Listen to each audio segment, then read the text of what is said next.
Jean chapitre 14.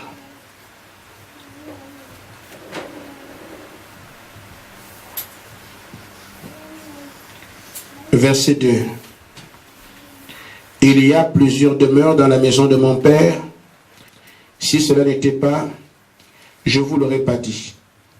Je vais vous préparer une place. Amen. Lorsque je m'en serai allé et que je vous aurai préparé une place, je reviendrai et je vous prendrai avec moi, afin que là où je suis, vous y soyez aussi. 1 Thessaloniciens chapitre 4.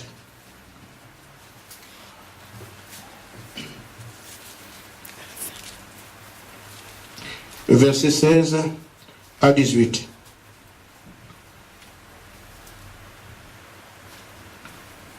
Je vais commencer au verset 13. Nous ne voulons pas, frères, que vous soyez dans l'ignorance au sujet de ceux qui dorment, afin que vous ne vous affligiez pas comme les autres qui n'ont point d'espérance. Car si nous croyons que Jésus est mort et qu'il est ressuscité, croyons aussi que Dieu ramènera par Jésus avec lui ceux qui sont morts. Car le Seigneur lui-même a un signal donné à la voix d'un archange, au son de la trompette de Dieu, descendra du ciel, et les morts en Christ ressusciteront premièrement. Ensuite, nous les vivants, qui serons restés, nous serons tous ensemble enlevés avec eux sur les nuées, à la rencontre du Seigneur dans les airs. Et ainsi nous serons toujours avec le Seigneur. Consolez-vous donc les uns les autres par ces paroles. Que Dieu bénisse sa parole et qu'il la prêche lui-même. Amen. Je voudrais aborder ce soir un sujet qui est trop dans mon esprit, alors que nous sommes une église qui pose des pierres. Et nous savons qu'un jour, nous construirons dessus. Amen. Nous devons donc avoir les bases du message que nous croyons avant que nous puissions continuer dans des choses difficiles. Mais il n'y a vraiment rien de difficile si tout est fait par l'Esprit et si on suit sa conduite. Amen. Je parle donc cet après-midi de l'enlèvement. Et dans la suite, nous continuerons à voir exactement c'est quoi l'enlèvement. Pour aujourd'hui, je pense qu'il y a des questions qui tournent autour de l'enlèvement et des questions auxquelles nous devons avoir des réponses en tant que croyants du message. C'est pour cela que je vais aborder cette question comme l'école de dimanche. L'école du dimanche, c'est prendre des versets, montrer aux frères, voilà ce qui répond à telle question, ça se trouve à tel endroit. Après alors, je prêcherai sur l'enlèvement. Amen. Pour l'instant, je voudrais nous entretenir autour de cette question qui tourne autour de l'enlèvement. Et nous allons répondre à ces questions au fur et à mesure que nous avançons. Au fur et à mesure que nous avançons, quand j'aurai terminé de répondre à ces questions, je vais donc prêcher sur l'enlèvement. Amen. Vous comprenez? Amen. Mais tout ça, c'est déjà l'enlèvement. Alors, les questions sont 7. Premièrement, je voudrais que même un petit enfant arrive à comprendre. Ma première question, c'est quoi l'enlèvement? Parce que nous entendons parler de l'enlèvement. Et nous aussi, on peut en parler. Amen. Mais nous devons parler de l'enlèvement sur la base de ce que notre message a dit. Et nous parlerons donc de l'enlèvement, c'est quoi? Comme première question. La deuxième question, qui est concerné par l'enlèvement? Et c'est comme ça que quelqu'un peut commencer à se dire, si c'est cette catégorie, alors je suis dedans, je suis concerné. Mais si on se rend compte aussi que la catégorie qui est concernée d'après les Écritures par l'enlèvement, qu'on n'est pas dedans, il faut arriver à s'y faire une place. Parce que Dieu appliquera sa parole. La parole de Dieu nous est envoyée pour la croire. Si on ne croit pas, on doute. Si on croit, on a la vie. Et si on ne croit pas, le jugement tombe sur nous. Amen. La troisième question. Comment va-t-on savoir qu'il est temps? Amen, parce que nous vivons sur la terre. L'enlèvement va arriver, on sait que ça va arriver. Ça va arriver. Est-ce qu'il y aura un temps comme au temps des apôtres, quand le Seigneur arrive, on dit préparez d'abord le Seigneur pour que les gens soient au courant. Amen. Est-ce qu'il y aura une préparation comme en ce temps-là? Et la deuxième, la quatrième question concernant le temps. Amen. Parce que les promesses de Dieu. Amen. Quand Dieu dit un fils nous est donné, les gens au temps d'Ésaïe ont pris ce que Ésaïe a dit. Un fils nous est donné. Amen. Un fils nous est né. Ésaïe parlait au présent. Alors, on peut tourner dans les maternités s'il y en avait, ou dans des maisons, mais Ésaïe a dit qu'il est né. Où est-il? Alors, ceux qui auraient cherché Jésus en ce temps-là ne l'auraient pas trouvé. Parce que même si Ésaïe a dit, un fils nous est né, l'enfant est venu 800 ans plus tard. Amen. Il arrive aussi que nous voyons le Seigneur dit, je viens bientôt. Il a dit ça par la bouche de Jean.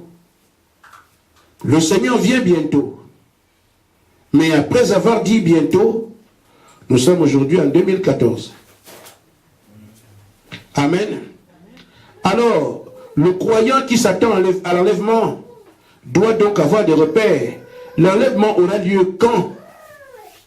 Et se situer, s'il est déjà passé, comme éventuellement certains le pensent, alors qu'il se prépare à aller au feu. Amen. Si l'enlèvement est à venir, quels seront les repères qui me permettront de comprendre que ce n'est plus pour longtemps? C'est pour ça que je disais, la quatrième question, l'enlèvement aura lieu quand? Nous essayerons, parce que la parole dit, personne ne connaît ni le jour, ni l'heure. Mais Dieu n'a pas dit, on ne connaîtra pas l'année ou le mois. Amen. Amen. Mais je n'ai pas dit que j'irai jusque-là, c'est pour dire le jour et l'heure, non. Mais l'année, le mois, on peut savoir. Amen. Mais l'épouse peut le savoir. Amen. Comment? Je n'en sais rien pour l'instant, mais nous pourrons voir des précisions qui arrivent. Amen. Amen. La cinquième question, c'est, nous voyons que finalement les démoniaques vont hériter la terre. Ça peut nous rendre un peu perplexes. Comment nous allons hériter la terre alors que l'enlèvement se fait au ciel?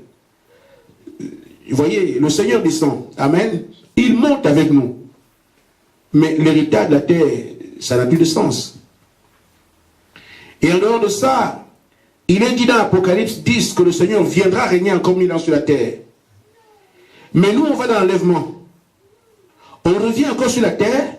Ça nous montre alors que l'enlèvement a un temps par lequel nous sommes enlevés. Et ce temps qui s'annule quand nous revenons sur la terre. Alors nous mettrons combien de temps là-bas? Amen. La durée de l'enlèvement. Ce sont des détails qu'on peut avoir comme ça. Mais l'enlèvement, je prêcherai dessus. Je prépare seulement le terrain afin que chacun puisse comprendre de quoi il est question. Amen. Après cela, la septième question, ou du moins la sixième. Hein? La cinquième. Oui, mais là je suis à la sixième. Amen. Amen. Mais Dieu ne peut-il pas organiser ça ici? Mais pourquoi on doit quitter la terre? Dieu est souverain. S'il dit qu'il doit traiter avec son épouse, pourquoi ce micmac? Amen. On les amène au ciel, on les ramène sur terre. Pourquoi? N'aurait-il pas pu célébrer ça une fois pour toutes et puis on est sur la terre terminée? Amen. Pourquoi alors quitter la terre? Ce sont des questions qu'un enfant du CM2 peut poser. On lui dira, c'est pour ça que Dieu veut que même s'il descend, il ne touche pas la terre, il nous enlève d'abord. Amen. Pour telle raison, on quitte la terre et après on revient ici. Parce que quelqu'un peut ne pas comprendre ça. Amen. La terre, on vit ici. Nous sommes croyants ici. Et on doit vivre éternellement ici. Le millénium se fait ici. Pourquoi d'abord nous enlever? Et Amen. Donc cette question peut tarauder l'esprit de quelqu'un. Et nous devons arriver à voir pourquoi. Amen. Alors, si l'enlèvement a lieu et que tous ne partent pas, que va-t-il arriver à ceux qui ne montent pas? C'est la 7e question. Amen. Parce que l'enlèvement va avoir lieu. Si c'est tout le monde, c'est bien. Mais si ce n'est pas tout le monde, ceux qui partent sont partis. Mais quel sera le sort de ceux qui vont réserver? De ceux qui vont rester? Et donc, je dis, après ces questions, dans une église commençante, les choses doivent d'abord être simples. Après ces questions, je prêcherai sur l'enlèvement. Je veux d'abord que vous puissiez comprendre quels sont les éléments de réponse qu'on doit apporter à ces 7 questions. Premièrement, qu'est-ce que l'enlèvement? L'enlèvement est une promesse. Je ne dirai pas tout, mais le peu que je peux vous dire ce soir peut déjà vous aider en prélude du message d'enlèvement lui-même qui viendra, je ne sais pas combien de temps après. L'enlèvement est une promesse. Et cette promesse, c'est celle que Christ fait ici aux apôtres dans Jean au chapitre 14. Il y a des maisons, amen, il y a des demeures dans la maison du Père. Si ce n'était pas, je ne vous l'aurais pas dit. Je viendrai vous chercher et nous irons de l'autre côté. Amen. Et voyez-vous, les apôtres se sont dit, mais il va venir nous chercher. C'est la promesse qu'il a faite. Quand ils vont l'accompagner, amen, ils voient comment il monte. Il quitte sans suppresseur. Amen. Il se lève devant eux, il s'en va. Et ils étaient étonnés. Mais qu'est-ce que c'est possible? Il monte comme ça? Oui. Les anges viennent leur dire, mais vous qui attendez ici, allez-y. Mais quand il viendra, il reviendra exactement de la même façon. Vous allez vous monter, il reviendra comme ça. Amen. Il est monté sans qu'il y ait une force naturelle, mais c'est par la simple puissance de Dieu. Il monte, il dit c'est comme ça qu'il viendra aussi. Amen. Demain il est monté, il descendra. Ce qui veut dire un jour qu'il accomplira la descente pour venir les chercher exactement comme il est monté. Et c'est ce dont Paul parle là-bas. Et le Seigneur lui-même descendra du ciel. Amen. Exactement comme les anges leur disent ici, quand vous le voyez monter comme ça, c'est exactement comme ça qu'ils descendront aussi. Qu'il descendra aussi quand il viendra vous chercher. C'est Paul qui précise. Le Seigneur descendra du ciel. Amen. Et les croyants, ceux qui sont morts avant, ceux qui écoutaient Paul, et ceux qui étaient vivants au temps de Paul, il dit, nous tous nous allons monter avec lui, le rencontrer dans les airs. Amen. C'est ça qui résume l'enlèvement. Ceux à qui il a fait la promesse. Mais quand nous voyons la promesse, on a l'impression qu'il s'adresse seulement à Pierre, à Jean, à Jacques qui étaient là. La promesse est faite à un groupe de personnes. Mais ceux-ci représentaient ce groupe de personnes en ce temps-là. Amen. La promesse est faite aux élus. Ce sont les élus. Vous allez voir qu'en ce temps-là, quand Jésus parle à ceux-là, il y avait 3 sortes de croyants. Je vais rendre ça clair. Israël, amen, dans sa totalité, à qui la promesse est faite, le Messie viendra. Amen. Il y a donc en Israël un groupe de gens qui ont suivi le Messie, qu'on appelle les disciples. Amen. Et vous voyez encore qu'il y a eu parmi les disciples, dans Jean au chapitre 6, certains qui ont dit la parole est dure et sont partis. Et Israël, c'était toute la nation. Amen. Mais il est resté ici les fidèles. Amen.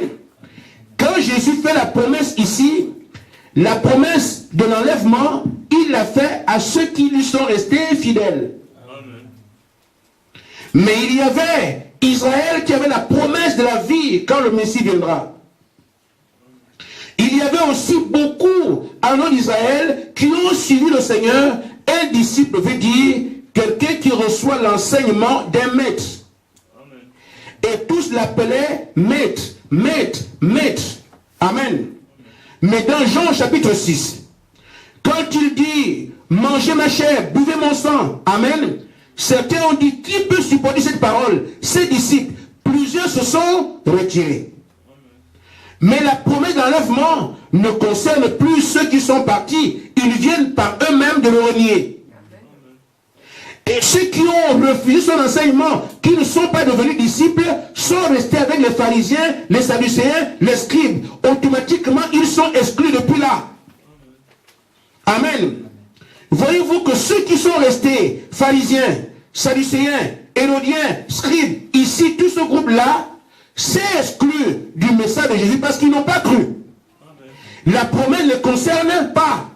Maintenant, il y a un autre groupe qui a accepté le Seigneur Jésus, qui l'a suivi. Amen. Amen. Ce groupe qui le suit, qui reçoit son enseignement, l'a appelé maître et il les a appelés disciples. Amen. Mais dans Jean 6, parmi les disciples, il y a encore une séparation. Ceux qui disent, quand il dit mangez ma chair, buvez mon sang, amen. Si vous ne le faites pas, vous n'aurez pas la vie. Certains ont dit, personne ne peut croire ces choses-là. Ils se sont donc retirés eux-mêmes. Alors ceux qui ont gagné la promesse, ceux qui sont concernés par les maisons qu'il va préparer, ce sont ceux qui sont restés fidèles. Amen. Donc l'enlèvement, exactement comme en ce temps, c'est ce qui peut se passer aujourd'hui. C'est pour un peuple particulier. Un peuple qui a accepté la parole, qui s'est séparé de tout, comme Pierre dit, Père, nous avons tout quitté. Nous avons tout abandonné. Ceux qui ont accepté que celui qui me suivent prenne sa croix, c'est cette catégorie-là qui va jusqu'au bout. Amen. Je voudrais encore réaliser une chose. Ce n'est pas parce qu'on prêche l'enlèvement que les gens seront forcément enlevés. Il y a des gens qui sont convaincus que l'enlèvement est vrai. L'enlèvement aura lieu. Et pourtant, ils ne participeront pas. Amen. Amen. Maintenant, frère, nous pouvons voir ça dans Matthieu 25. Qu'il y avait les vierges folles et les vierges sages. Leur vie était correcte. Elles sont vierges, sans péché. Elles croient la parole. Elles vivent la parole. Les deux parties. La vierge sage et la vierge folle. Amen. Ça nous amène encore à voir ici quel est le groupe qui va partir. Parce que ça ne peut pas être tout le monde. Amen. Nous arrivons à des catégories qui sont des hommes et des femmes qui croient véritablement en Dieu et qui attendent l'enlèvement. La vierge sage, la vierge folle attendaient l'avènement de l'époux. Les deux. Mais il se trouve que la vierge folle, sa folie est basée sur le fait que la lampe, quand l'époux vient, n'a pas d'huile. En d'autres termes, ce seront les croyants qui auront la vérité sans l'esprit. Amen. Or, les vrais adorateurs, ceux que Jésus appelle les vrais, ils auront non seulement la vérité, mais également l'esprit. Ils auront donc les lampes, mais sans huile. La parole qui est une lampe au pied de David, la parole est notre lampe. Mais dans leur lampe, il n'y aura pas d'huile, dont la parole sans l'esprit. Et si le groupe qui va partir va rencontrer l'époux dont Paul parle, il descendra du ciel. Amen. Et que les anges avaient indiqué aux apôtres que de même il est monté, il descendra comme ça. Quand cet époux viendra, il y aura une voix. Voici l'époux qui descend. Quand ils voudront monter, les deux groupes, il y a un groupe qui a la parole, qui s'est sanctifié, qui est prêt, qui est sans reproche. Amen. Sauf que la parole sera là, mais ils n'auront pas le Saint-Esprit. Mais l'autre groupe s'est sanctifié. Mais en même temps, ce groupe a de l'huile dans les lampes. C'est la Vierge sage. En d'autres termes, ne peut être enlevé que quelqu'un qui a le Saint-Esprit. Qui partira? Amen. Si tu n'as pas le Saint-Esprit, tu peux être sûr que tu ne partiras pas. Et si tu as le Saint-Esprit, tu peux également être sûr que quoi qu'il arrive, que je sois dans la tombe ou en vie, je monterai. Amen. Amen. Mais qui partira? Nous savons faire. C'est ceux pour qui Christ est mort. Parce que Christ ne peut pas mourir pour quelqu'un et cette personne perd la vie. C'est ceux pour qui Christ est mort. Amen. Qui doivent repartir. Mais qui sont ceux-là? Christ est mort pour son épouse. Je m'en vais faire un rappel. Christ est le second Adam. 1 Corinthiens 45. Et le premier Adam, c'est celui qu'on a vu en Éden. Amen. Vous savez aujourd'hui, frères, que nous qui sommes en Christ, nous ne mourrons pas. On dit qu'ils sont morts, qu'ils sont qui sommeillent. Ils ne sont pas morts, mais ils dorment. Amen. Donc, ceux qui ont le Saint-Esprit ne meurent pas, mais ils dorment. Mais dans la réalité, c'est la mort physique. Mais la parole nous dit, ne pensez pas qu'ils sont morts, ils dorment. Amen. Amen. Donc voyez-vous, ce qu'on appelle sommeil ici, c'est ce que Dieu a fait à Adam au jardin d'Éden pour tirer Ève. On dit qu'Adam est tombé dans un profond sommeil. Non, Adam était mort, mais c'est le langage de Dieu. Il a tué pour enlever de lui une côte. Vous pouvez enlever une côte de quelqu'un qui ne meurt pas? Amen. Donc, qu'est-ce que Dieu a fait? Il a tué Adam. Il a enlevé la côte, mais c'est ce langage que Dieu appelle profond sommeil. Comme les saints aujourd'hui qui meurent, on les enterre, mais Dieu dit pour eux, ce n'est pas la mort. Pour mes enfants, ils ne meurent pas. C'est un sommeil.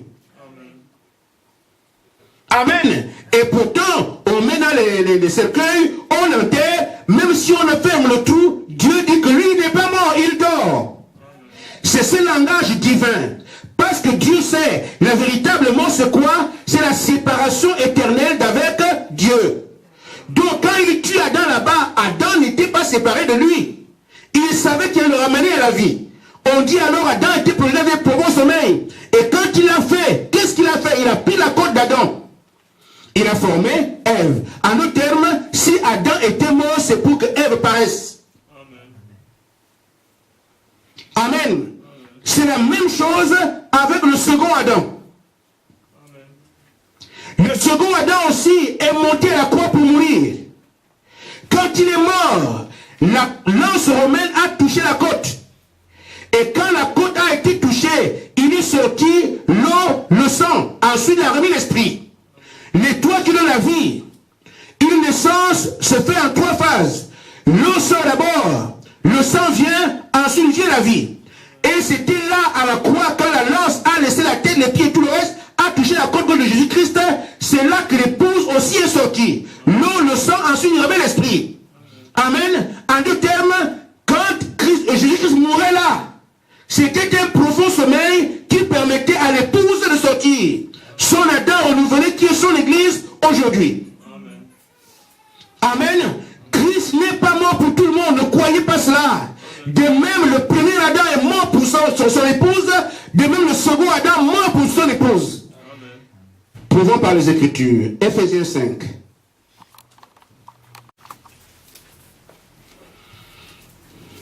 Amen. On nous dira, Christ est mort pour tous, ne croyez pas cela, frère. Il n'est pas mort pour quelqu'un et cette personne allait en enfer. Parce que l'enfer sera créé. Parce qu'il y a des gens qui sont condamnés. Jude dit qu'il y a des gens dont la condamnation est écrite avant même qu'il y ait monde. Ce n'est pas pour cela que Christ meurt. Sinon, il ne sait pas ce qu'il fait. Amen. Le diable aime le désordre.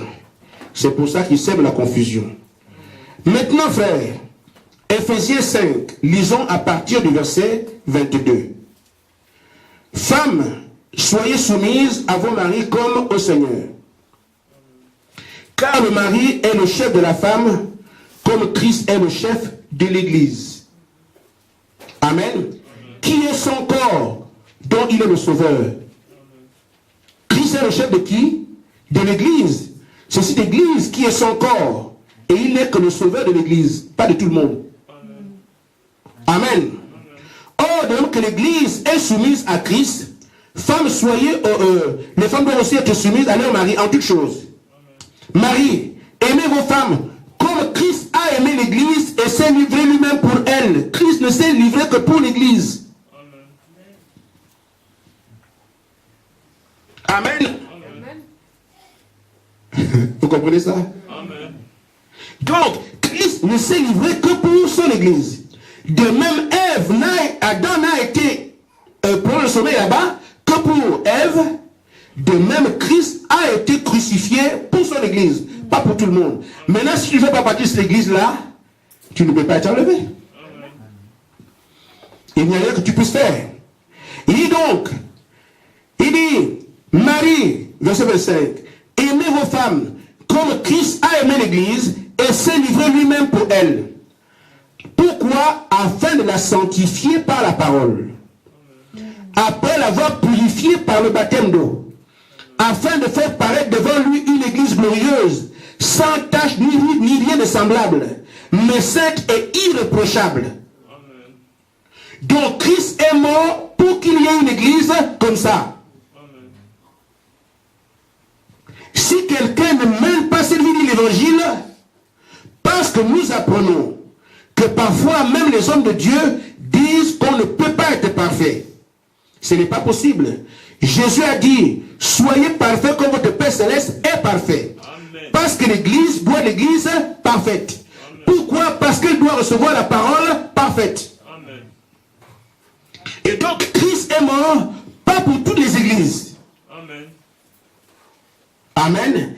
Il est mort pour cette église glorieuse, sans tache ni ride, pas pour les dénominations. Amen. Une église doit sortir sans tache ni ride, ni rien de semblable. Une église glorieuse qui témoigne la gloire de son nom. Une église particulière.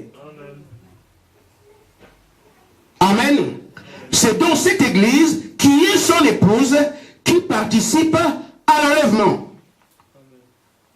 Mais pourquoi c'est l'église? Parce que l'enlèvement, c'est quoi? Ce sont les noces. Amen. Ce sont les noces de l'agneau qu'on appelle aussi l'enlèvement. Or, les noces se déroulent entre monsieur et madame. Amen. Nous voyons donc dans Apocalypse chapitre 19,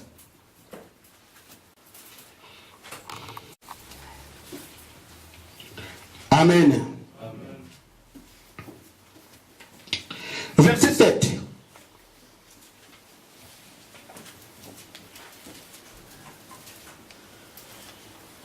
Réjouissons-nous et soyons dans l'allégresse et donnons-lui gloire, car les noces de l'agneau sont venues et son épouse s'est préparée. Amen. L'enlèvement qui est un type de noces de l'agneau, pas un type qui constitue les noces de l'agneau, ne concerne que l'épouse. Ne concerne que les élus. Ne concerne que ce qu'on appelle l'Église. L'Église, c'est un peuple qui vit hors du péché. Amen. C'est la même chose qui nous montre que cette Église est celle-là qui va recevoir le Saint-Esprit parce que leur péché a été pardonné. Mais comment le péché est pardonné? Parce que c'est pour eux que l'épouse, que le Christ est mort. Leur péché ne peut plus être vu parce que Jésus-Christ est leur agneau de sacrifice. Amen. Amen. Apocalypse 13.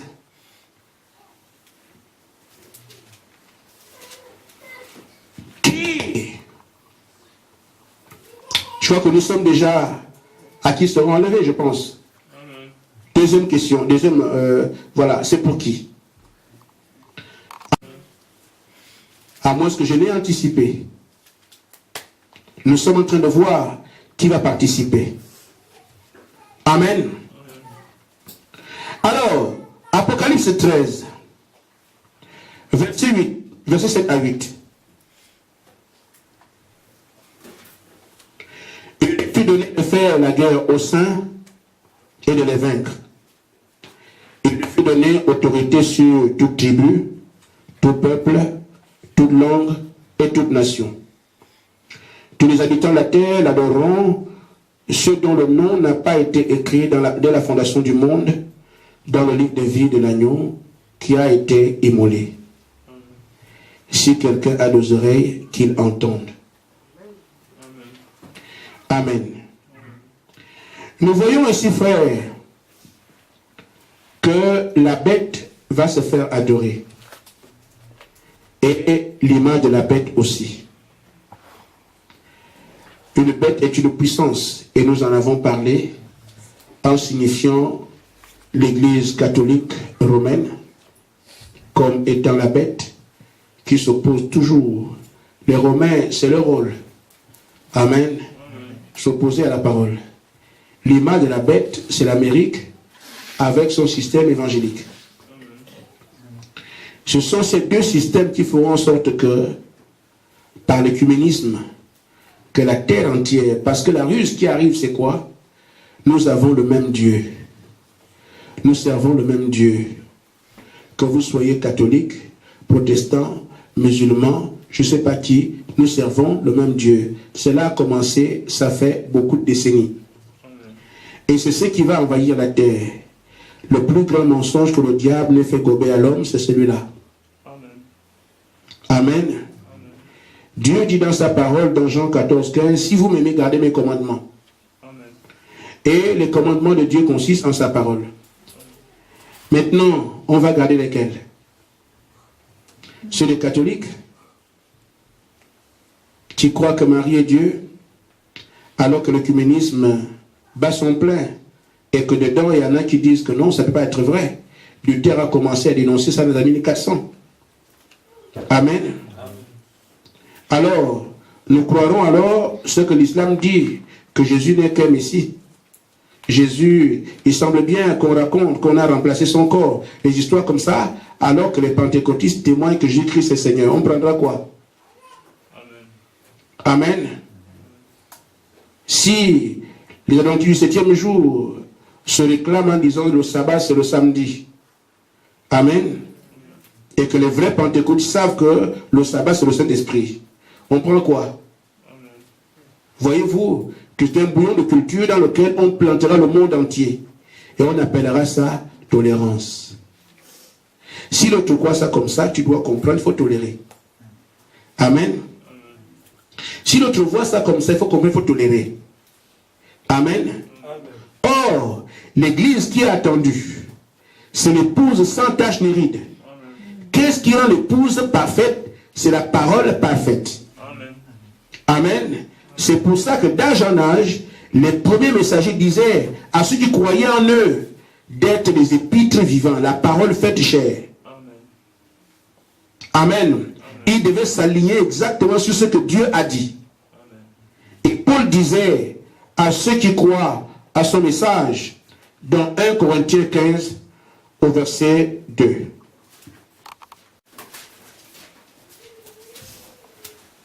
Amen.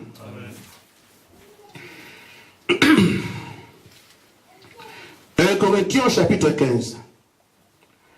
Je vous rappelle, frères, l'évangile que je vous ai annoncé, que vous avez reçu, dans lequel vous avez persévéré, et par lequel vous êtes sauvés, si vous le retenez tel que je vous l'ai annoncé.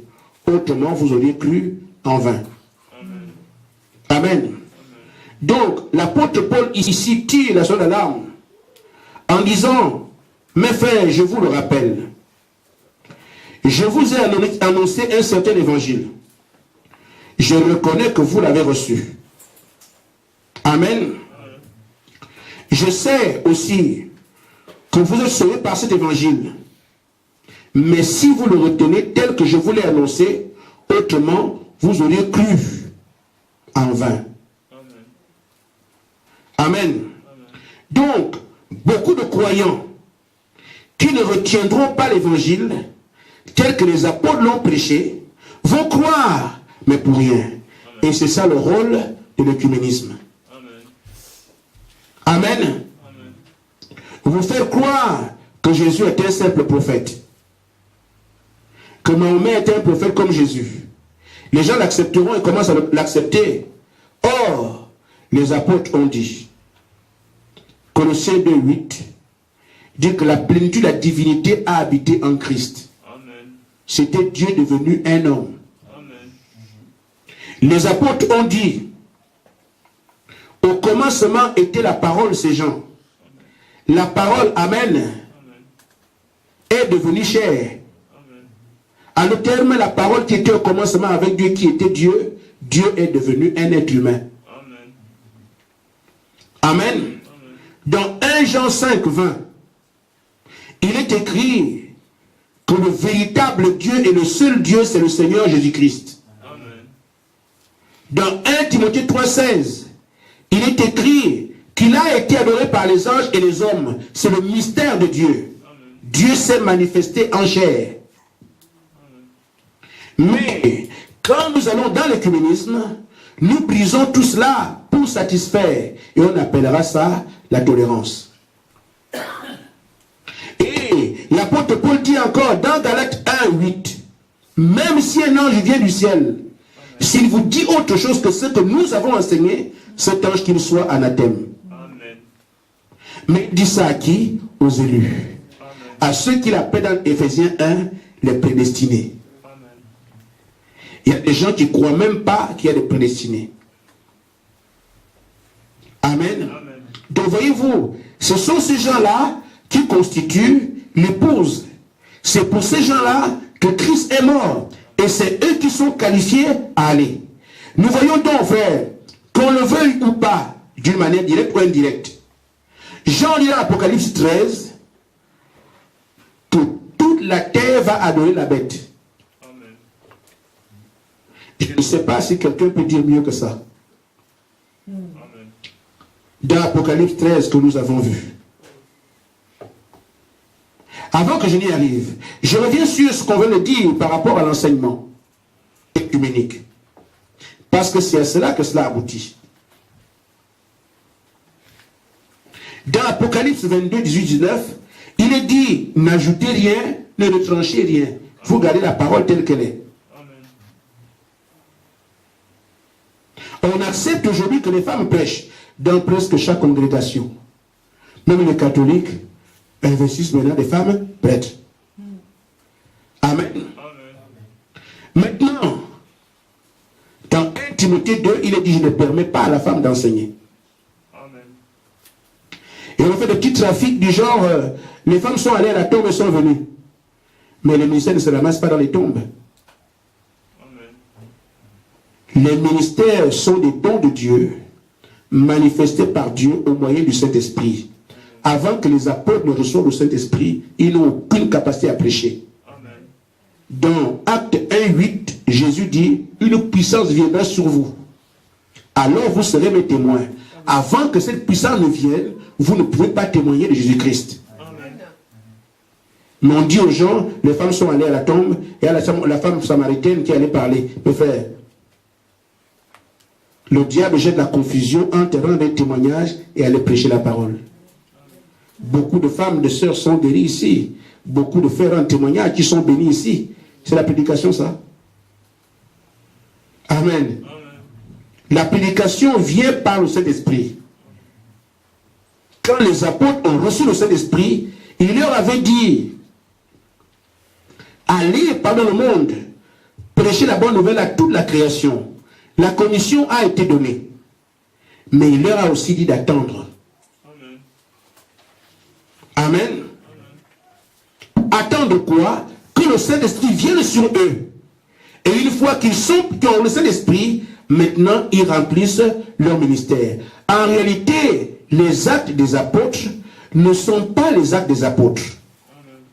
Ce sont les actes du Saint-Esprit à travers les apôtres. Comme quiconque a un ministère pour Dieu, ce sont les actes du Seigneur Jésus-Christ à travers cet homme. Cet homme n'est qu'un don, n'est qu'un vase que le Seigneur vient utiliser pour faire son œuvre. Amen. Et même s'il est écrit ici, n'ajoutez rien, ne retranchez rien, il trouve un petit trafic pour tromper. Et quand on est ensemble d'écuménisme, tolérez. C'est le mot qui va ruiner les gens. Amen. Vous n'êtes pas tolérant. Amen. Amen. Moi, quel que soit le mot que vous voulez, j'accepterai. Amen. Mais pour quitter ce que Dieu a dit, qualifiez ça comme vous voulez. Je resterai à ce que Dieu a dit. On ne sert pas les gens, on sert Dieu. L'apôtre Paul disait dans Galates 1, si je cherchais à plaire aux gens, je serais pas prédicateur. Amen. On n'est pas ici pour plaire aux amis. Mais pourquoi chercher autre chose alors que c'est là? Amen. Mais quand on dit que la terre entière adora la bête, beaucoup ne comprennent pas ça. Parce qu'ils pensent que Satan va se présenter, on va l'adorer. Ce n'est pas ça. C'est parce qu'il n'y a que deux esprits. Il n'y a que deux puissances. Le diable sait que vous ne pouvez pas renier Dieu. Amen. Il se fait adorer par ruse. Il ne se fait pas adorer directement. Même s'il est vrai que certains le choisissent. Mais le diable ne se fait pas adorer directement par ceux qui aiment le Seigneur. Il amène alors ses enseignements. Vous êtes dans la tolérance. Quand vous quittez la perfection, vous embrassez la perfection qui est le camp de l'ennemi. C'est comme ça qu'on dit, la terre entière adorera la bête. Même les gens qui n'aiment pas le diable vont l'adorer sans se rendre compte. Amen. Mais ceux qui ne pourront pas le faire, c'est ceux dont le nom est écrit dans le livre de vie de l'agneau. Amen. Amen. Avant la fondation du monde, ce sont l'épouses. C'est pour cette épouse qu'il meurt. C'est cette épouse qui gardera la parole telle qu'elle est. Elle ne peut pas dévier d'un côté ni de l'autre. Il n'ajoute rien, il ne retranche rien, il reste avec ce qui a été dit. Amen. Ça va leur attirer des foudres comme chaque fois qu'un prophète vient. Amen. Pourquoi les messages que Dieu envoie à la terre ne sont pas des messages terrestres? Amen. Quand quelqu'un fait la théologie, elle est terrestre, elle sera acceptée par les gens de la terre. Quand quelqu'un fait l'université, il sera accepté par tout le monde ici. Ceux qui ont eu le diplôme et tout ça, ils seront tous acceptés. Mais quand Moïse dit « Dieu m'a dit », ça devient difficile parce qu'on change de système. C'est Dieu qui oint Moïse au point que ceux qui sont autour ne comprennent rien. Tout ce qu'ils peuvent faire, c'est dire « C'est faux, c'est faux, c'est faux ». Quand Jean-Baptiste arrive, il n'a pas les mêmes repères que les pharisiens. Il dit « Celui qui m'a envoyé m'a dit regarder quelque chose ». Il tient un langage surnaturel. Les autres ne comprendront pas ce qui se passe. Mais Jean-Baptiste sait ce qu'on lui a dit. Amen. Les repères qu'on va amener, qui l'a enseigné? On ne sait pas. C'est toi, Gamaliel? Non, non, c'est pas moi. Mais grand Seigneur, c'est toi? Non. Mais est-ce que c'est toi? Non. Mais il vient d'où? Il ne sort pas d'une école terrestre. C'est pour ça que ces gens ne peuvent pas être acceptés par le monde dans lequel nous vivons parce que leur enseignement vient d'en haut. Les apôtres, quand ils arrivent, ils n'ont rien fait de mal. Ils n'ont tué personne. Ils n'ont pas enseigné la haine. Mais le fait qu'ils avaient un évangile surnaturel qui ne sort pas de conception humaine, ça attire les foudres sur eux. Et c'est pour ça que cette épouse aussi sera persécutée. Elle sera persécutée pourquoi? Parce qu'effectivement, elle sera le représentant du Seigneur Jésus-Christ, parce que l'époux et l'épouse sont un. Maintenant, frère, de même, vous savez qu'il y a 3 exodes, on en a parlé ici. Le premier exode, c'est Moïse, qui est mandaté par Dieu pour prendre l'épouse, du moins Israël, de l'Égypte à Canaan. Mais quand les prédicateurs israélites étaient en Égypte, il n'y avait pas de bousculade.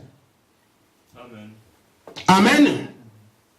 Chacun prêche ici, l'autre prêche là-bas, l'autre prêche. Amen. Amen. Mais vous allez voir que même s'il n'y a pas de bousculade, les enseignements n'étaient pas les mêmes. Et ce sont les esprits que nous avons aujourd'hui.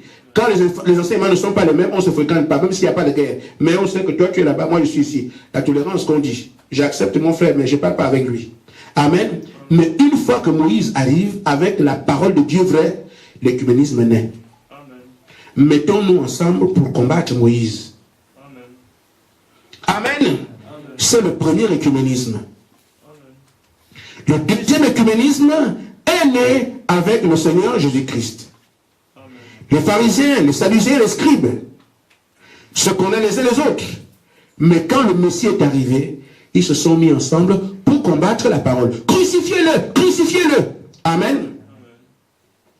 Le dernier écuménisme qui est en route aujourd'hui, parce qu'ils verront l'épouse de Christ manifester la même chose que l'époux, l'écuménisme aussi est en route.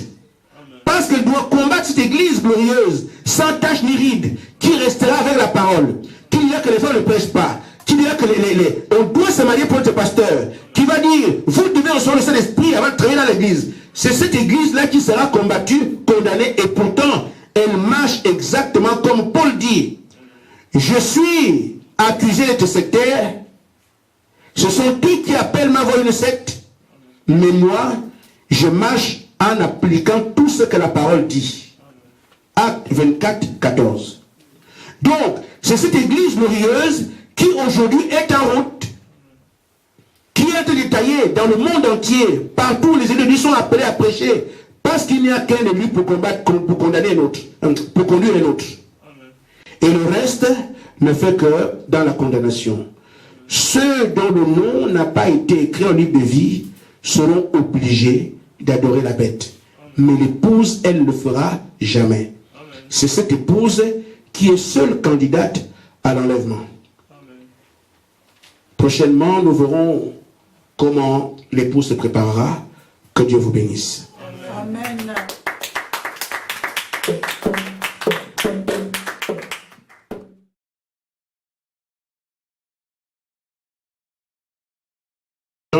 Au chapitre 14 et le verset 2.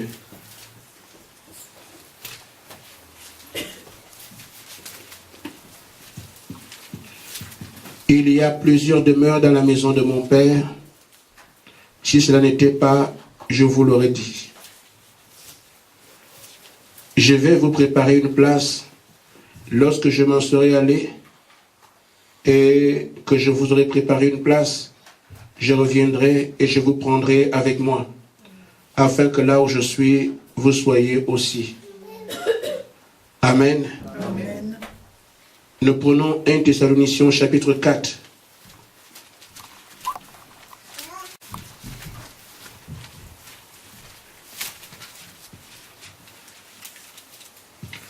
Du verset 16 au verset 18.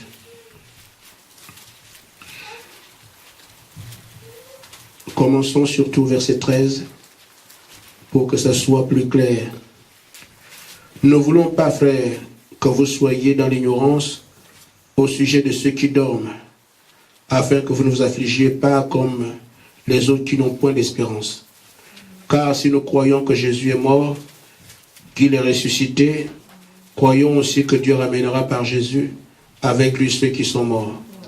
Voici en effet ce que nous vous déclarons d'après la parole du Seigneur.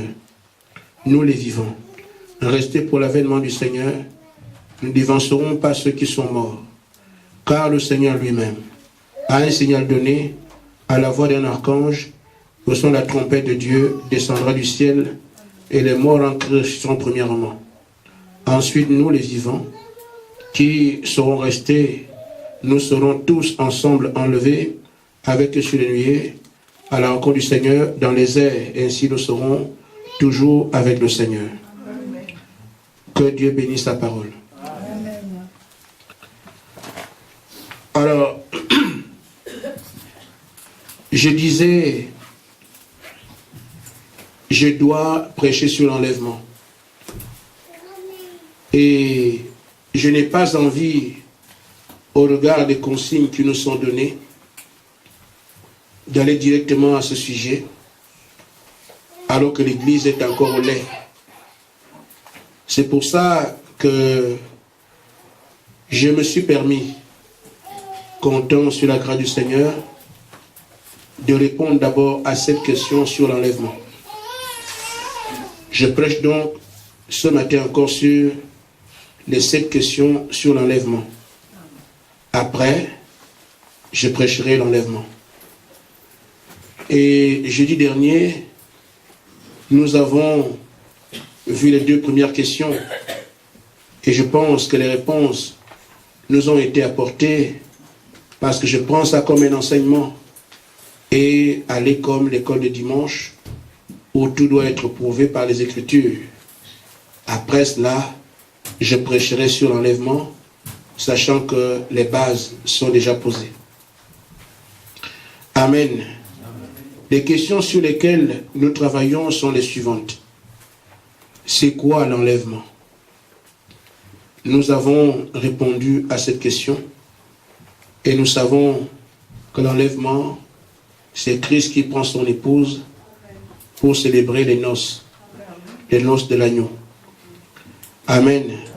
C'est ça qu'on appelle l'enlèvement de l'épouse ou l'enlèvement de l'église pour certains. Mais je préfère que ce soit l'épouse parce que l'église a beaucoup d'interprétations. Amen. Le véritable sens de l'église, c'est un peuple qui vit hors du péché et un peuple conduit par Dieu. Amen. Mais n'importe qui peut s'appeler église parce que le diable est rentré, comme Jude le dit. Il y a des hommes dont la condamnation est écrite, ont tourné la parole de Dieu en dissolution. Ce qui fait que le Saint-Esprit devient maintenant un oiseau ou une chute ou je ne sais pas quoi, parce que ce sont eux qui font ça. La véritable parole de Dieu qui parle de cet esprit, ils viennent mettre des amusements dessus. Et n'importe qui, parce qu'il a vu les étoiles, a le Saint-Esprit. Mais la parole est restaurée. Amen. Alors, c'est quoi l'enlèvement? Nous avons vu. Et nous avons également vu par sa grâce qui est candidat à l'enlèvement. Qui peut se prévaloir aujourd'hui de dire qu'il peut être enlevé. Amen. Alors, pour aujourd'hui, nous parlerons de quand l'enlèvement aura lieu. Et il reste encore les préparations, parce que l'enlèvement, ce n'est pas une génération spontanée. L'enlèvement, il y a des préludes, il y a des choses, des préparations avant que l'enlèvement n'ait lieu. Ces choses sont utiles pour une église commençante, pour voir un peu ce dans quoi nous sommes. Et surtout, nous savons que dans cet âge, il n'y a rien d'autre qu'on attend aujourd'hui si ce n'est l'enlèvement. Donc nous devons arriver à savoir exactement qu'est-ce que c'est et nous préparer en conséquence. Nous avons vu, ça c'est la 4e question, la 3e étant quand. La 5e question, c'est, puisque nous avons vu que nous allons monter, on revient sur la terre, alors on va y mettre combien de temps? Donc on peut aussi situer l'église par rapport à ça. Si on doit faire 2 mois au ciel, avant de revenir sur la terre, on en parlera. Mais nous voulons seulement mettre les Écritures, pour que vous sachiez les Écritures qui sont en relation avec l'enlèvement, qui peuvent également être en relation avec toutes choses. Mais nous parlons de l'enlèvement et nous plaçons les Écritures pour que vous puissiez voir. Amen. Maintenant, quand on prêchera sur l'enlèvement, ce sera plus clair. Ça va être très très clair pour tout le monde. Amen. Amen. Alors, pourquoi monter alors qu'on pouvait fêter ici? Larissa, ça va? Mais on pouvait bien fêter ici sur la terre. Mais pourquoi faut-il qu'on quitte d'abord et on va là-bas, on revient ici? Ça fait un micmac. Bon. Amen. Alors les raisons aussi, on les donnera. Nous disons aussi comme 7e question, mais le peuple sera parti. Et comme ce n'est pas tout le monde qui partira, on l'a démontré dans la première partie, alors qu'est-ce qui arrivera à ceux qui vont rester? Et enfin, quand on aura terminé à cette question-là, la 7e, je prêcherai enfin sur l'enlèvement. Alors j'ai la correction de ne pas amener l'église très haut tout de suite. Il faut qu'on ait de B et A égale bas. Amen. Après maintenant, nous entamons. Et le Seigneur a confirmé que maintenant la marche est juste. Et c'est pour ça que je vais rester ainsi, mettant les choses simples. Après maintenant on complique un peu. Parce que aujourd'hui c'est le lait. On commencera à vous mettre un peu de... Qu'est-ce qu'on ajoute dans le lait là? Les céréales, voilà. Pas mal de céréales, ça deviendra un peu plus compact. Jusqu'à ce qu'on jette quelques morceaux de viande. Amen. Amen. Alors, l'enlèvement aura lieu quand? Il n'y a personne qui peut répondre à cette question. Amen. Amen. Parce qu'il a été dit, vous ne connaissez ni le jour ni l'heure. Mais il y a des éléments qui peuvent nous rapprocher de la chose, qui peut faire en sorte que celui qui croit en Dieu puisse s'apprêter. Et c'est comme ça que Dieu fait. Il met une promesse, il sait qu'il va l'accomplir, mais avant que la promesse s'accomplisse, il donne quelques détails pour éveiller le peuple. Amen. Amen. C'est pour ça que vous voyez, Jean-Baptiste doit d'abord venir en premier pour dire au peuple, il est temps de ne dormir plus. Parce que Dieu sait que l'homme, quand la chose est vive, il est là, courageux, d'aplomb. Mais une fois que ça prend un peu de temps, il se lasse. Et c'est pour ça qu'il y a aussi, quand des promesses comme ça sont faites, des choses qui tournent autour, qui éveillent ceux qui dorment. Amen. Amen. Nous avons donc vu que l'enlèvement, ce sont les noces de l'agneau. Nous avons vu aussi que ceux qui sont candidats à l'enlèvement, c'est son épouse et pas tout le monde. Amen. Amen. On peut se prévaloir être croyant, mais si tu n'es pas l'épouse de Christ, tu ne partiras pas. Amen. Et nous avons vu que Christ est mort en fait pour son épouse, pas pour tout le monde. Amen. Ça c'est Éphésiens 5 qui le dit. Il s'est sacrifié pour son église. Amen. Tu dois pas être sans ride, pas pour le monde entier. Amen. Et ce qu'on appelle l'épouse, c'est aussi ceux qu'il a élus avant la fondation du monde. Ainsi donc, pour que nous puissions arriver à voir quand l'enlèvement aura lieu, nous devons donc considérer qui sont ces élus et quel traitement a-t-il avec eux. Nous voyons donc que dans 1 Thessaloniciens 4, Amen, que nous avons lu, il y a deux parties. Nous attendons donc une indication concernant la résurrection. Parce que nous qui sommes vivants, ne n'allons pas dévancer ceux qui sont partis. Amen. Ce sont eux qui ressuscitent premièrement. C'est une indication qui montre que l'enlèvement n'est pas loin. Si tu sais aujourd'hui que la résurrection des morts a eu lieu, c'est un poteau indicateur qui peut te rapprocher du jour de l'enlèvement. Amen. Mais il y a donc aussi ces deux groupes. Il y a les vivants et les morts. Qui sont-ils? Ce sont des élus. Ces élus doivent donc être rassemblés. Amen. Donc pour savoir que l'enlèvement va bientôt se faire, il faut voir alors comment les élus sont rassemblés. Si tu suis exactement comment les élus sont rassemblés, tu peux très facilement arriver à te rapprocher de la date d'enlèvement, ou la nuit d'enlèvement, ou le temps de l'enlèvement. Ainsi, ce que je voudrais, je m'y attendais le mot du monde, mais je vais en parler quand même. Quand les disciples étaient encore avec Jésus-Christ dans Matthieu 16, verset 28, il venait de poser la question un peu plus haut, qui dit-on que je suis? Amen. Jusqu'à ce que réponse a été donnée. Mais Jésus a dit, certains parmi vous ne mourront pas, Matthieu 16, 28.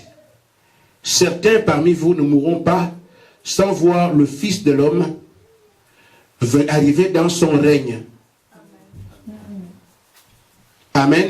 Amen. Il s'agit de règne. Régner. Un roi.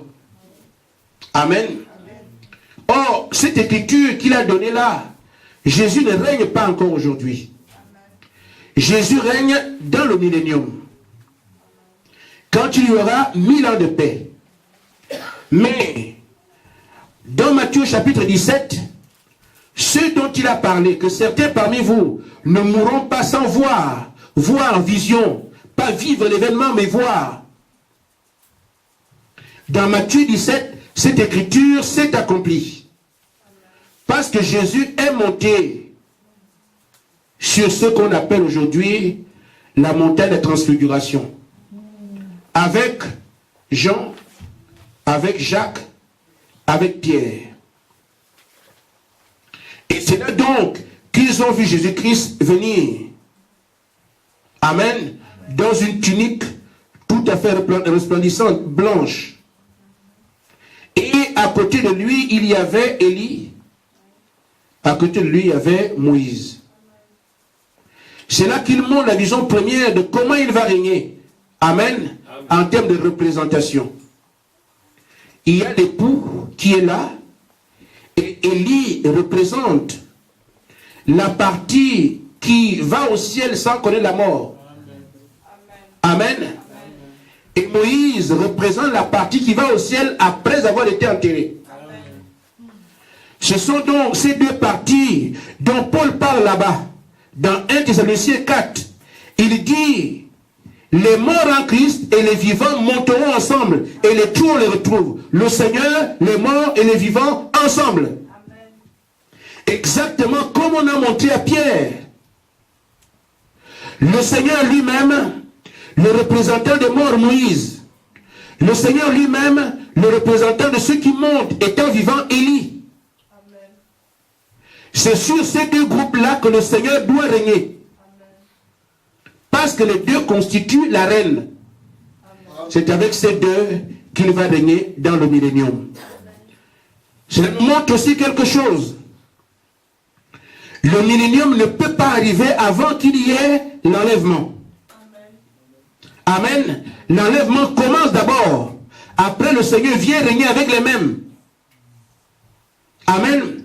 Alors, le millénium est après. Amen. Et la résurrection est avant. C'est dans cette fourchette-là que nous avons l'enlèvement. Après la résurrection, il faut d'abord que je m'intéresse à ce que les saints vont ressusciter. Si quelqu'un arrive à bien se positionner dessus, et qu'il arrive à se positionner par rapport au fait qu'il y aura un règne après, c'est entre le règne de Jésus-Christ, le millénium, et la résurrection des saints que se trouve l'enlèvement. J'ai dit, on donne des indications. Amen. Maintenant, je reviens sur ma première pensée concernant les élus. Si vous suivez exactement comment les élus sont rassemblés, alors vous pouvez voir à quel moment ou autour de quel moment l'enlèvement aura lieu. Or, dans Matthieu 24, 31, Amen, la Bible dit qu'il doit envoyer ses anges pour rassembler les élus d'une extrémité de la terre à l'autre.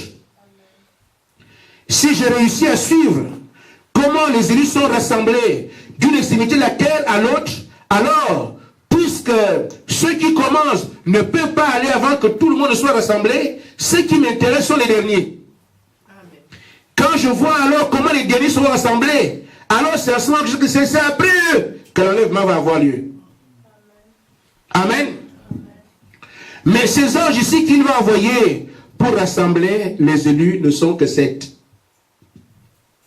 Il y a 7 anges qu'il doit envoyer pour rassembler les élus d'une extrémité de la terre à une autre. Amen.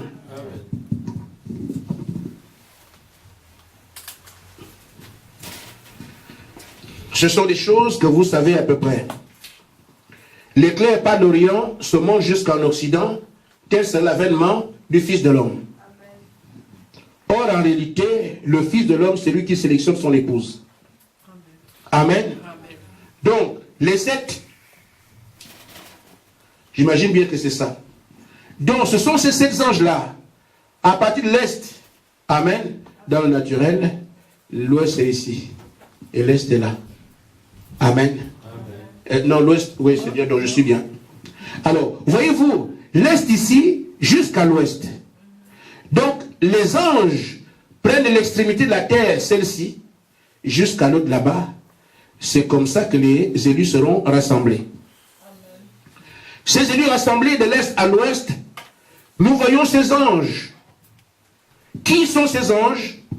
Il les a entre ses mains dans Apocalypse 1. Lisons donc Apocalypse 1.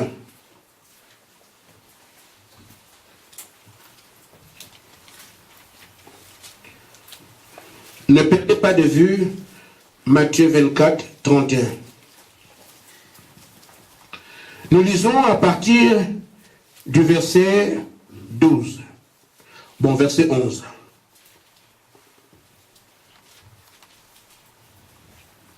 Je recule encore. 10. Amen. Amen. Je recule ainsi afin que nous puissions, c'est l'école de dimanche, pour que tout le monde puisse bien comprendre. Je fus ravi en esprit au jour du Seigneur, et j'entendis derrière moi une voix forte, comme le son d'une trompette, qui disait, ce que tu vois, écris-le dans un livre, et envoie-le aux 7 églises, à Éphèse, à Smyrne, à Pergame, à Thyatire, à Sardes, à Philadelphie et à Laodicée. Je me tournai pour connaître quelle était la voix qui me parlait. Et après m'être tourné, je vis 7 chandeliers d'or. Amen. Je vais les marquer un peu, mais on n'est pas là-dessus aujourd'hui. Je vais quand même faire une image. Il vit 7 chandeliers d'or. Ça, c'est une image que vous voyez partout en Israël. 7 chandeliers, bon, pour nous, on met les bougies dessus. Mais ce n'est pas l'emblème des bougies. Amen. Ce sont les rapports que Dieu a avec l'Église. Bon, Israël a connu ça aussi. Israël avait eu les 7 ans. Amen. De l'Égypte à Canaan jusqu'à Jésus. Ils ont eu ça. Mais nous, aujourd'hui, c'est les 7 chandeliers d'or. La même chose. Mais ça, c'est pour les païens. Que Jean est en train de voir. Amen. Ça ne concerne pas les Juifs.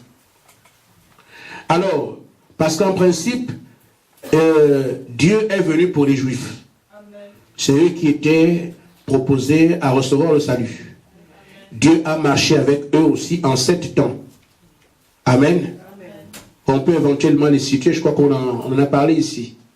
Amen. Il les a amenés d'Égypte, désert, Canaan. 3 premières phases. Ils ont vécu en Égypte, ils ont vécu dans le désert, ils ont vécu à Canaan. Amen. Après, il leur a donné des juges. En Israël, c'était un temps. Ça fait le 4e. Après, il a donné des rois. Ça fait le 5e. Après, les prophètes les conduisaient. Ce n'est pas dans l'ordre. Mais les rois, les prophètes, les juges, eux aussi sont arrivés. Et le 7e temps, Dieu lui-même s'est fait chair, Jésus-Christ. Amen. C'est là qu'Israël aurait dû accepter le Messie. Il serait déjà enlevé. Amen. Parce que la promesse de la vie, il l'aurait reconnu. Malheureusement, ils n'ont pas reconnu le Messie. Qu'est-ce que Dieu fait? Il va vers les nations, nous les païens qui ne sont pas juifs, qui ne sont pas d'Israël. Il va vers nous, il prévoit aussi pour nous 7 temps. Il dit qu'il envoie aussi 7 anges pour nous. Comme il a eu 7 phases de traitement avec Israël, et d'ailleurs c'est les 7 phases qu'il a eu avec Abraham lui-même quand il marchait avec lui. Amen. Donc, il nous envoie ici 7 étoiles pour rassembler les élus des 4 des 2 extrémités de la terre. Amen. Israël est élu en tant que peuple. Le peuple élu. Mais les nations sont élues individuellement. Chacun répond à son appel d'après la prédestination. Amen. Nous sommes sauvés individuellement. Israël est sauvé en groupe, par tribu. Amen. C'est ainsi donc qu'il dit ici, pour nous, Ça va vers les nations, nous. Il dit, je me tournais et je vis 7 chandeliers d'or. Au milieu de 7 chandeliers d'or, quelqu'un qui ressemblait à un fils d'homme, vêtu d'une longue robe, ayant une ceinture d'or sur la poitrine. Là, c'est sans commentaire, c'est le Seigneur lui-même qui se balade ici. Amen. Il est là, il tourne ici. Amen. Amen. Et nous continuons. Sa tête et ses cheveux étaient comme la laine blanche, comme la neige. Ses yeux étaient comme des flammes de feu. Ses pieds étaient semblables à des raies ardents, comme s'il eût été embrasé dans une fournaise. Et sa voix était comme le bruit des grandes eaux. Il avait dans sa main droite 7 étoiles. Amen. Amen. De sa bouche sortait une épée aiguë à 2 tranchants, et son visage était comme le soleil lorsqu'il brille dans sa force. Quand je le vis, je tombais à ses pieds comme mort. Il posa sur moi sa main droite en disant, ne crains point. Amen. Amen.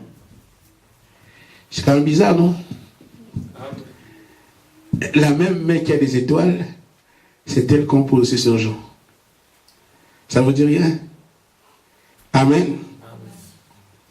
Alors, pourquoi Frère Branham dit que Jean ici représente l'épouse? Toute l'épouse. Voyez, la même main qui a les 7 étoiles, c'est la même main qui est reposée sur Jean.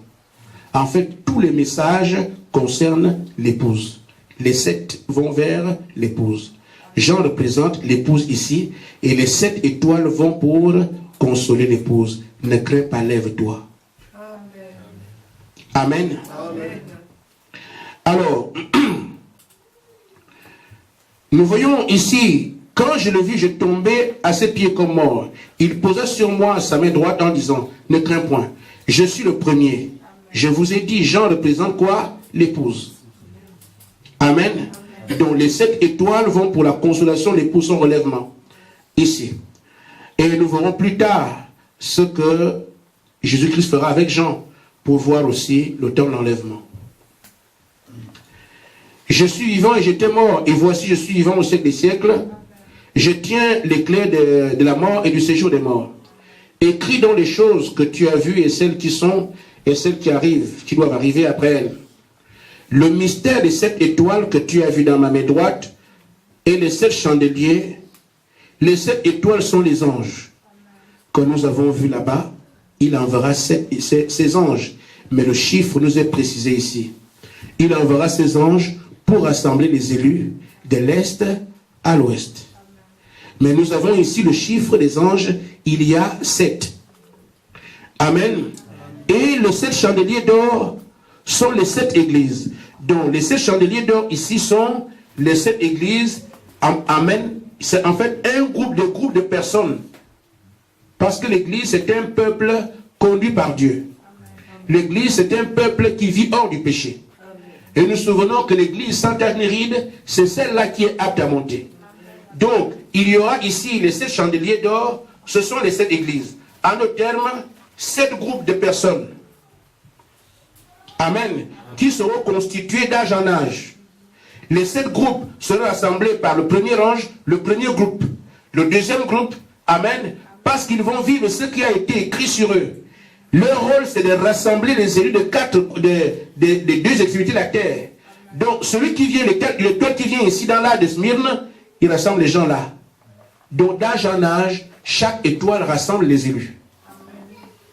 Ça peut donc nous permettre de comprendre, en revenant sur les Écritures, que les âges, en réalité, sont les temps bibliques.